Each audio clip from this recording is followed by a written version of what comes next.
అందుబాటులో ఉంటారో బిందుబాటులో ఉంటారో కానీ ఇది కథ మోసం దగా చేస్తూ ఉన్నది కాంగ్రెస్ ప్రభుత్వం. ఇంకా దాని గురించి ఏదో ఇంకేది కామారెడ్డి డిక్లరేషన్ గురించి మేము అమలు చేసినాం సభ పెడతా అన్నారు. సభ మనం ఏంటంటే మొత్తం బయట పెట్టినాం కదా లెక్క.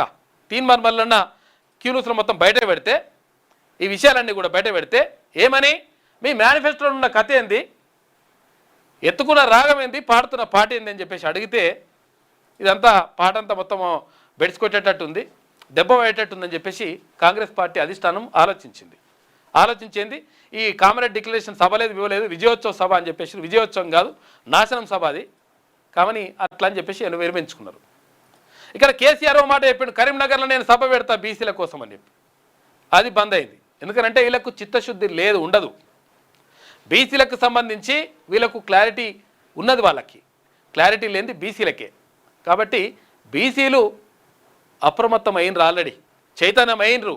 అందుకనే ఈ మట్టుకు కూడా ఇప్పుడు ఆ డీసీసీలల్లో ఆ 16 కూడా ఇచ్చిండ్రంటే బీసీల నుంచి దెబ్బ పడుతుందని, లేకపోతే ప్రాబ్లం అవుతుందని చెప్పేసి అర్థమైపోయింది లెక్క. ఇంకా అర్థం చేయాలి.